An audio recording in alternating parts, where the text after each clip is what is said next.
इस अध्याय के जो बाकी प्रश्न जो छूट गए हैं उन प्रश्नों को देख लेते हैं। तो प्रश्न क्रमांक 4 से छूट गया है जो इस प्रश्नावली के। तो प्रश्न क्रमांक 4 है, ललिता ने एक माइक्रोवेव ओवन 12% वैट सहित 9,016 रुपये में खरीदा। बिक्री कर को जोड़ने से पहले का मूल्य ज्ञात कीजिए। तो हमें क्या ज्ञात करना है, बिक्री कर को इसके साथ जोड़ने से पहले का मूल्य कितना था। मतलब अभी क्या है, टैक्स सही जुड़ा हुआ है, लेकिन हमें बिना टैक्स के साथ उसका वास्तविक मूल्य निकालना है। तो हम क्या करेंगे, वास्तविक मूल्य को कुछ मान लेंगे। ठीक है, तो आप क्या करना, चलो मानते हैं वास्तविक मूल्य।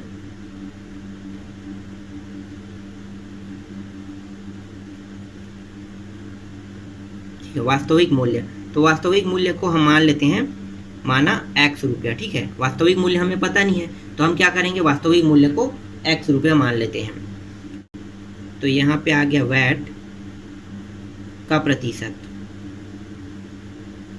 वैट का प्रतिशत कितना है, 12%। ठीक है, वैट का प्रतिशत है 12। और माइक्रोवेव ओवन का क्रय मूल्य कितना है, तो हम लिख लेते हैं माइक्रोवेव ओवन का क्रय मूल्य। क्रय मूल्य, ठीक है, तो माइक्रोवेव ओवन का क्रय मूल्य है 9,016 रुपया। माइक्रोवेव ओवन का क्रय मूल्य 9,016 रुपया है, जो टैक्स के साथ है। ठीक है, बिना टैक्स के हमें निकालना है इसमें। अब हमें क्या करना है, अब आप लोगों को पता होगा कि प्रतिशत कितने होते हैं, 100 तक के। तो हम क्या करेंगे, कुल प्रतिशत निकालते हैं, कुल प्रतिशत।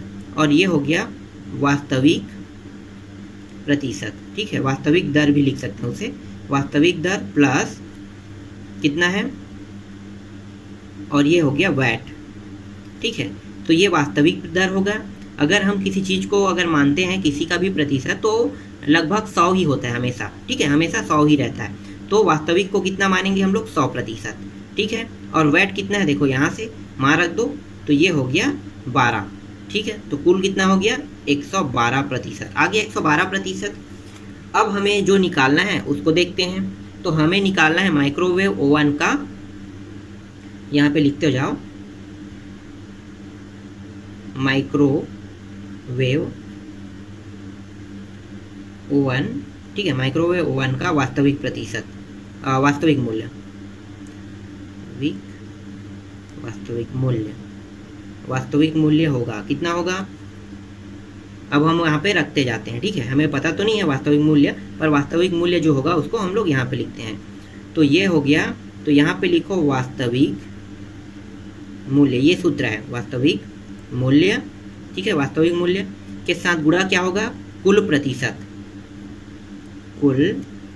ठीक है, कुल दर या कुल प्रतिशत, मैं कुल दर लिख रहा हूँ। ठीक है, कुल दर या कुल प्रतिशत लिख सकते हो। उसके बाद उसको उन्होंने भुगतान कितना किया, तो भुगतान की राशि लिखो। ठीक है, भुगतान,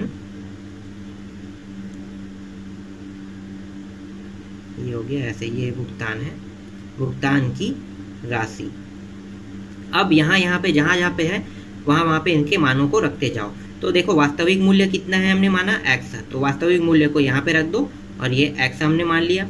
कुल दर कितना है, यहाँ पे देखो कुल दर ये है, मतलब कुल प्रतिशत 112, तो ये हो गया 112%। फिर भुगतान कितना किया था उन्होंने, तो 9,016 रुपये। तो यहाँ पे लिखो 9,000, ये 19,000 हो रहा है, 9,016 रुपया। ठीक है, ये 9,016 रुपये हो गया। बाकी को यहाँ पे देखते हैं साइड पे।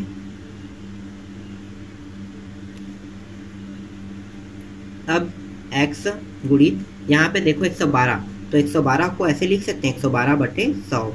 ये 100 कहाँ से आया, तो ये जो 100 है, जब ये प्रतिशत लगा उसको हटाएंगे तो नीचे में 100 लग जाता है। ठीक है, फिर 9,016 रुपया वाला मान रख लेते हैं, तो 9,016 रुपये हो गए। यहाँ से आगे हल करते हैं, जो जो कटा है उसको कटा दो। तो ये हो गया कितने से जाएगा, ऊपर नीचे दोनों कटा है, तो हाँ 4 से जा सकता है, 4×25 और ये 4×28। अब हमारे पास बचा क्या, x बराबर, ये x के बाद बाकी जो मान है इसको देखो, ये जो मान है ये यहाँ पे चला जाएगा नीचे में ऊपर में, और ये जो ऊपर में वो नीचे पे आ जाएगा। तो 9,016 गुणित 25 ऊपर गया, और नीचे में क्या आ गया, 28, तो ये 28 हो गया। अब देखो 28 के पहाड़े से ये कट सकता है कि, हाँ कट सकता है। तो 28 के पहाड़े से कटा है, तो मैं डायरेक्ट कटा देता हूँ, 28 एकम, और ये हो गया 322। ठीक है, इतने बार में कटा, फिर इन दोनों का गुणा कर लो, 3 2 2 गुणित 25, और ये आ गया हमारा x बराबर 0508, ठीक है, इतने रुपये। तो x बराबर 8050 रुपया। तो लिखो अतः माइक्रोवेव, ठीक है, ओवन का वास्तविक मूल्य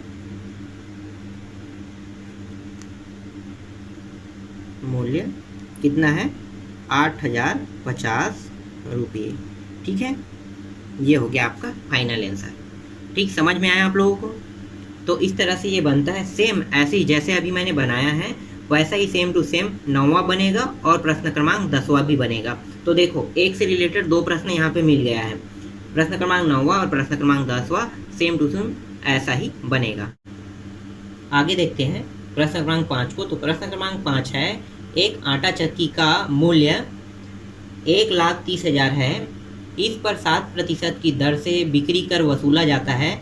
यदि श्वेता इस आटा चक्की को खरीदती है तो उसके द्वारा भुगतान की जाने वाली राशि ज्ञात कीजिए। हमें क्या करना है? अब इस बार भुगतान की जाने वाली राशि, हमें वास्तविक मूल्य नहीं निकालना है, हमें क्या निकालना है? भुगतान की जाने वाली राशि। मतलब इस बार हमारे पास वास्तविक मूल्य दिया हुआ है, तो हमें जो निकालना है उसको हम कुछ मान लेते हैं। तो यहाँ पे मान लेते हैं क्या किसको मानेंगे हम लोग? भुगतान की जाने वाली राशि को। तो यहाँ पे लिखो भुगतान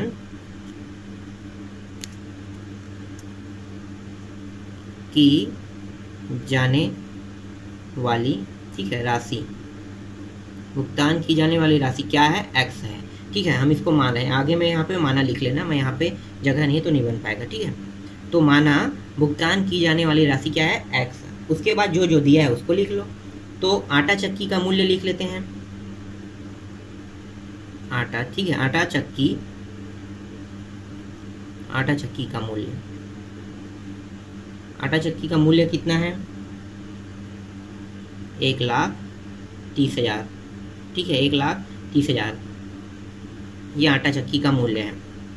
अब इसका प्रतिशत निकाल लो। इसका प्रतिशत कितना है? तो जो बिक्री कर है उसको लिख लेते हैं, बिक्री कर कितना है? 7%, ठीक है। ये सब आपके बुक में दिया हुआ है, तो हम बिक्री कर को ले लेते हैं। बिक्री कर है 7%। अब हमें क्या निकालना है? हमें कुल मूल्य निकालना है, ठीक है, सॉरी, कुल प्रतिशत निकालना है। तो यहाँ पे लिखो कुल, ठीक है, कुल दर या कुल प्रतिशत। तो कुल दर बराबर, तो यहाँ पे लिखो वास्तविक, ठीक है, वास्तविक दर, और उसके बाद क्या है? बिक्री कर, ठीक है।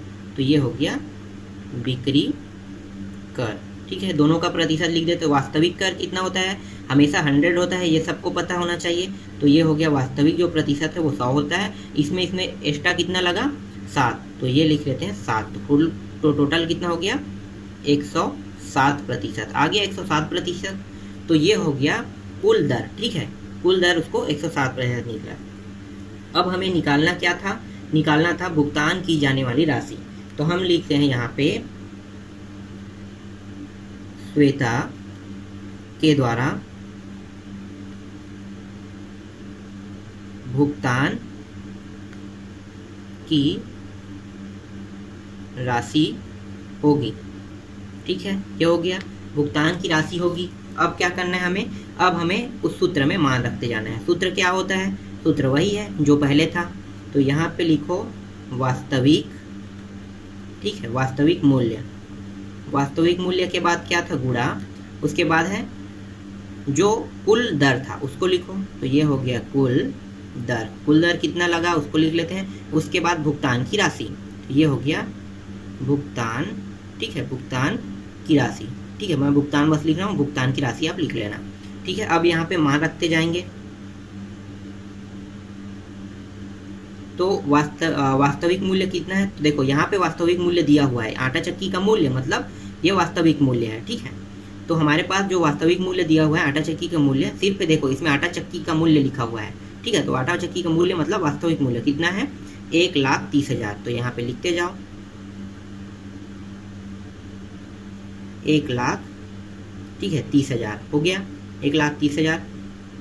अब इसका जो प्रतिशत है उसको देख लेते हैं। तो यहाँ पे कितना है कुल प्रतिशत? 107%, और भुगतान कितना करना है, भुगतान की राशि, तो भुगतान की राशि हमारे पास नहीं दिया, तो हम क्या मानेंगे उसको x। तो देखो ये हो गया x। ठीक है, इतना समझ में आया।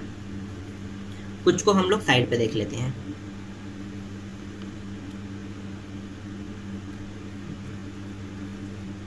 तो ये हो गया 100,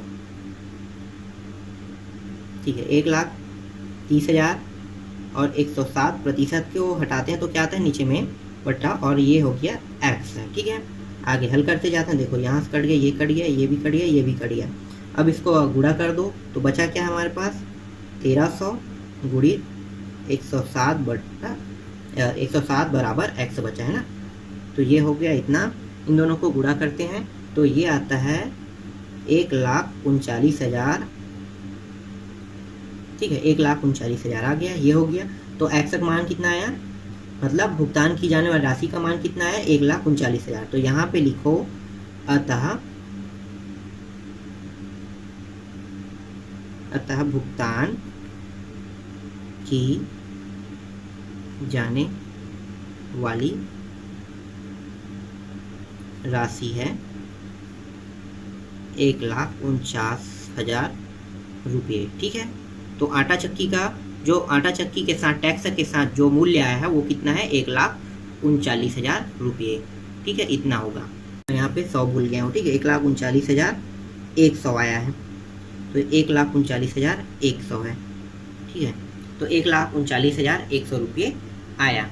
सेम इसी तरह से प्रश्न क्रमांक 8 भी बनेगा। तो प्रश्न क्रमांक 8 को ऐसे ही बना लेना, ऐसा ही है, कोई अलग नहीं है। दिखने में थोड़ा अलग दिखाई दे रहा है प्रश्न, और सॉल्व होने के तरीके भी अलग, क्योंकि 1 और 2 उसमें टॉपिक दिया हुआ है, उन टॉपिकों को अलग अलग हल करना है। तो जैसा मैंने अभी प्रश्न क्रमांक 5 को बताया, सेम टू सेम वैसा ही आपको हल करना है। प्रश्न क्रमांक 6 है, एक मशीन 8% बट्टे पर 1,748 रुपये में बेची जाती है। मशीन का अंकित मूल्य ज्ञात कीजिए। हमें क्या ज्ञात करना है इस बार, मशीन का अंकित मूल्य ज्ञात करना है। ठीक है, तो यहाँ पे चलो इसको भी शुरू करते हैं हल। तो हमें क्या निकालना है, मशीन का अंकित मूल्य मतलब वास्तविक मूल्य। तो हम मान लेते हैं वास्तविक।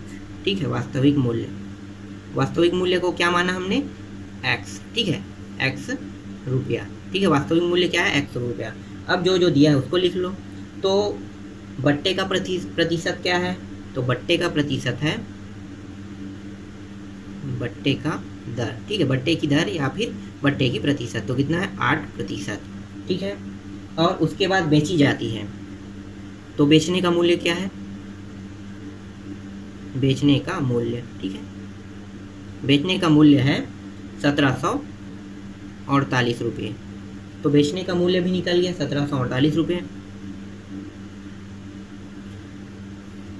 अब हमें क्या निकालना है, कुल प्रतिशत, कुल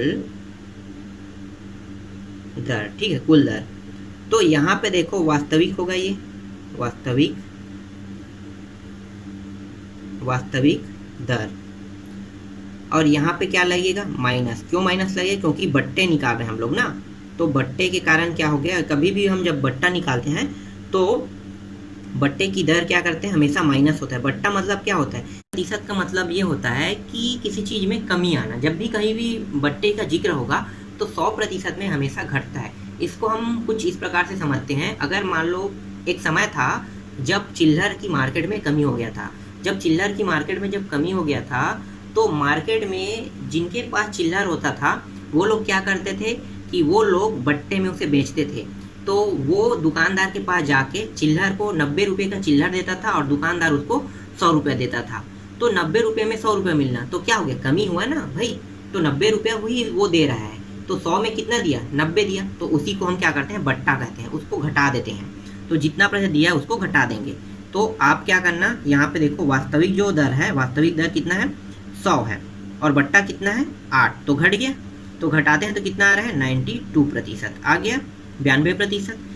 भाई 92% घटा ना, 8% बट्टा वो काट लिया, तो 8% बट्टा काट लिया, तो कितना बचा हमारे पास, 92%। अब हम क्या करेंगे, वास्तविक मूल्य निकालेंगे। तो अंकित मूल्य यहाँ पे लिखो, अंकित मूल्य, अंकित मूल्य होगा। अब हम यहाँ पे वही सूत्र लगाते हैं जो लगाते थे पहले। तो ये हो गया वास्तविक मूल्य, वास्तविक मूल्य, उसके बाद क्या था, कुल दर बराबर भुगतान की राशि। ठीक है, तो या फिर यहाँ पे क्या दिया, बेचने की राशि। ठीक है, तो यहाँ पे लिख लो भुगतान की राशि या बेचने की राशि। तो मैं यहाँ पे लिख देता हूँ बेचने का मूल्य। ठीक है, बेचने का मूल्य लिख लिया। तो यहाँ पे मान रखते जाओ वास्तविक मूल्य कितना है, तो वास्तविक मूल्य हमें क्या निकालना था, तो वास्तविक मूल्य x हो गया। कुल दर कितना बचा अब हमारे पास, 92% घट गया है उसमें, तो 92% हो गया। तो ये 92 हो गया। अगर मैं इस प्रतिशत को हटाता हूँ, नीचे में क्या लगता है 100, तो मैं डायरेक्ट लिख लेता हूँ यहाँ पे 100। ठीक है, हटा दिया उसको। बेचने की राशि कितना था, तो ये हो गया 1748। ठीक है, इतना आ गया। बाकी यहाँ पे देखते हैं,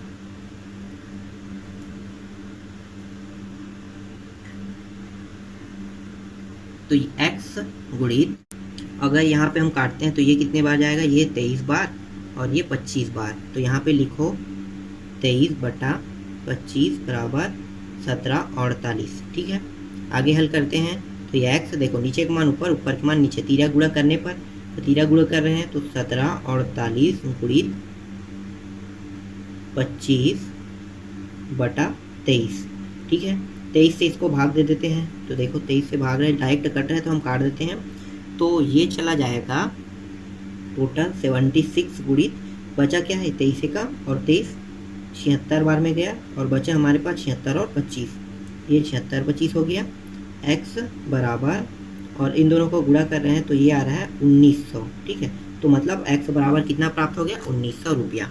तो वास्तविक मूल्य क्या निकला, 1900 रुपया। तो यहाँ पे लिखो अतः वास्तविक मूल्य या फिर अंकित मूल्य, तो ये अंकित मूल्य कितना निकल गया, 1900 रुपये। ठीक है, समझ में आया, तो 1900 रुपये होगा। ठीक है, होगा, इसको हटा दो, 1900 रुपये होगा। तो हमारा जो अंकित मूल्य है वो निकल गया 1900 रुपये। ठीक, अब जो प्रश्न क्रमांक 7 है वो आप लोग बना के देखना, ये बहुत आसान है। इस तरह से ये पूरा प्रश्नावली खत्म हो गया। हम लोग अब आगे देखेंगे प्रश्नावली 7.2।